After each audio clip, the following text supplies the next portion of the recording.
As for those liberal Hollywood leftists in need of a lobotomy, like Rosie O'Donnell, they are straight up communists. Rosie supports imposing martial law, delaying the inauguration until Trump is cleared of all charges. Rosie, I know you. I don't have a problem with you. But martial law? Are you nuts? Rosie, since when are you the bastion of brilliant behavior?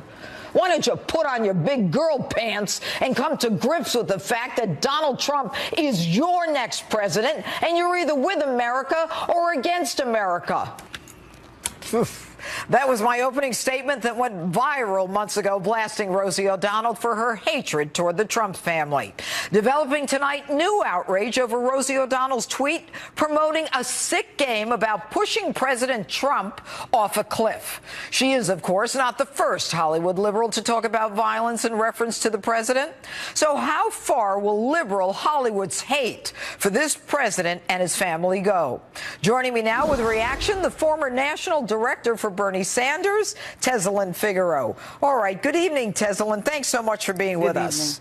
All right. So now Rosie O'Donnell, who can't stop with her hatred for the president, comes out with, let's push him off a cliff. I mean, what do you say? You supported Bernie Sanders. What do you say to these leftist liberals? Well, what I say is, it's obvious since Rosie O'Donnell's career went over a cliff several years ago. This is obviously another comic relief that she's looking for with a tryout for Saturday Night Live. They have yet to book her after months and months of trying out. And at this point, she's going into a very dangerous zone by promoting violence with the president of the United States. I'm a veteran, and so whether I disagree with President Trump or not, I didn't like it when they did it with Barack Obama when I was a former Democrat, and it's not acceptable now. He is still our president of the United States. And so promoting in this volatile, emotional time, as we can see with Congressman Scalia, this is not the time to promote, any type of violence against the president of the United States that will cause a mourning of us all if he were to be injured. The interesting thing is that they would allege that in spite of, as outrageous as this is, that they have a First Amendment right to say what it is they want. And at the same time, they are trying to suppress the First Amendment free speech rights of those on the right, saying that they shouldn't be allowed to speak. I mean, besides promoting violence, these people are hypocrites. Well, absolutely. I mean, it's beyond just a First Amendment right. When you have access to millions of people that follow you on Twitter, millions of people that engage with you, there's something called responsibility as well. We have to have it within the communications field, which I do full time, and we also have to have it as politicians, media, and so forth. So when you do things like what we saw with Kathy Griffith that did with chopping off the president's head, there's a thin line between First Amendment and responsibility. And so she's doing this as a comic relief to get a tryout that they have yet to book her on. And so now it's time for her to either challenge his policies and to take the personality out of it. If she doesn't like President Trump and his policies, then do that. Talk about the fiscal cliff instead of throwing someone off the cliff. But I guess that would engage a conversation that perhaps she's not prepared for. Well, but the crazy part of all this is you've got Madonna and you've got Kathy Griffin, as you said, and then you've got Shakespeare in the Park. I mean, this is normalizing violence, and it's almost as though in spite of what just happened with Congressman Scalia, you would think that at this point they'd say, you know what, we've got a congressman shot looking just to kill Republicans, not Democrats. Maybe there ought to be some silencing of the left. Well, again, when people are continuing to promote it and looking to revive, their careers, Madonna living in a material world, I am a material girl, perhaps she should focus on the economy and talk about maybe getting some material, put into the hands of the workers who currently don't have jobs in America. So this is just yet another distraction, Judge, to not keep us focused on the issues that really matter. And it's not a game.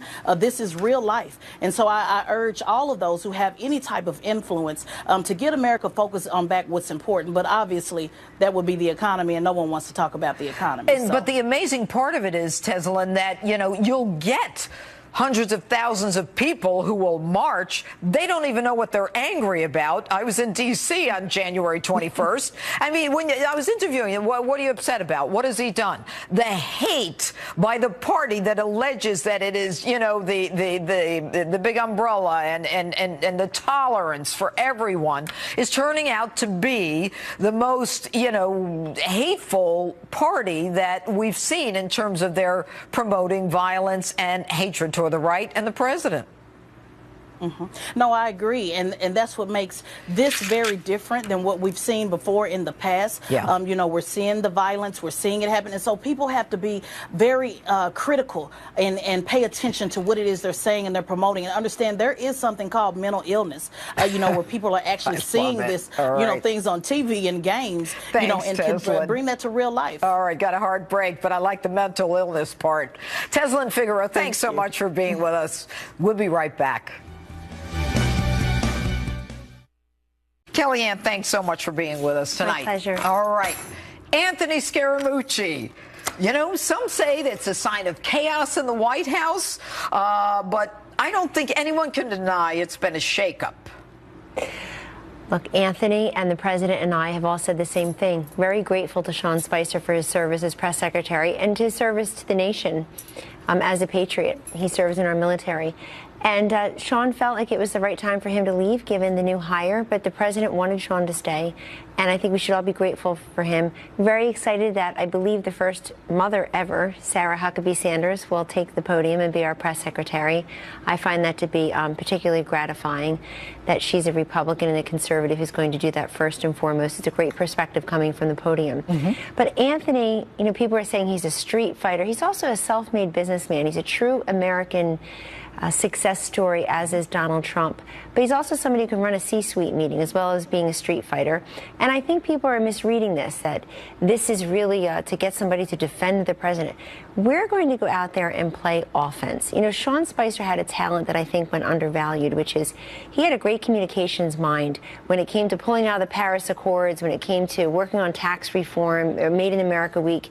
He had a good way of marshaling all the resources together to make sure that we were getting regional and social media hits, that the president's message is breaking through. But we need more of that, because this is a media that has decided it's going to be very hostile and stop every chance it gets, just wear its stop sign constantly when we try to get our message out.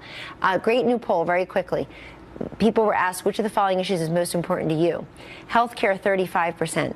Got like 10% of the coverage. Interesting. Russia, 6% most important issue, received 75% of the coverage. Immigration, 10% most important issue, 0% of the coverage.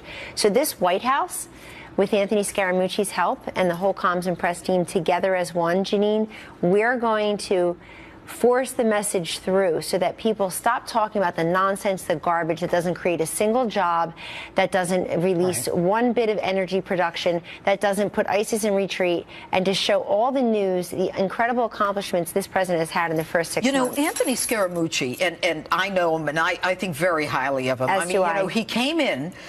You know, you can call him a street fighter, but what you can't deny is, in spite of his, you know, he doesn't have any training in journalism or communications. He's smooth, he's strong, he takes no prisoners, and, you know, he came in as though this was something, I mean, before he even hit the podium, the way he looked, the way he started talking, he is as comfortable as anyone could be at that podium. Well, he's confident. Remember, the podium will really be Sarah Huckabee Sanders. She's the press secretary, but the comms director will be a face out on television like this, certainly take the podium when it's appropriate, when he feels it's best. But this is, you know, I've talked to Anthony several times since this happened, and he basically says what so many of us in the White House say, that we will do what the president needs us to do to best serve him, his administration, and this country. And everybody takes different skill sets into the West Wing, and it's the president who really decides what combinations are best. But, you know, Anthony's got that New York swagger also. But I think people see, and when they hear his life story, when they hear about his immigrant background, great life story. He really does. He's an incredible success story. He's a very generous, humble person that I've known to be that way. And you see somebody who I think it reminds me of the campaign shakeup a year ago, which is you just want to put the people in place who can help the leader be who he is and to help him to succeed. And speaking put his of message that, out there. I mean, there are reports that Reince Priebus and Bannon were dead set against it, and even a quote, "The over my dead body would Scaramucci come in." Now, my question is, you know, what happens to Reince Priebus now? What happens to those people who were so opposed to Scaramucci coming in? And Scaramucci, to his credit, never lost his cool. He stayed on course, and it makes me a believer that he is going to deliver and be able to deliver for the president. But what about Priebus? Are his days numbered? We've been hearing that since day one. He was with the president today down in Norfolk, and then then they were in Virginia together as part of a larger lunch. We all serve with the pleasure of the president, and I just want to say something. It really doesn't matter who wants you to serve or not to serve, as I have learned, as long as the president does and the vice president does. But one of the things, and people, as someone who's run an office myself, stories. and I'm sorry, Kellyanne, Please. one of the things that I know full well is that if you have a team, you have to make sure that that team can get along and that they're not undercutting each other. Well, and that they're there for the president. I mean, if you're there course. curating whoever you are, I'll say in any White House, if you're there curating your own image, if you're there worried about who's got primacy and who's got access to the president, you're not worried about serving the people who are doing and working on your portfolio, I think it ends up showing, particularly for a president like Donald J. Trump, who's been in business and has employed tens of thousands of people over time. He gets people better than anybody I've ever seen in terms of he knows who's working and who's not, and he knows who's, you know, if they're there for him or if they're not. But he makes these decisions. I think it's a great team, and Anthony is he's bent on coming into an existing team and fitting in and being a piece of the action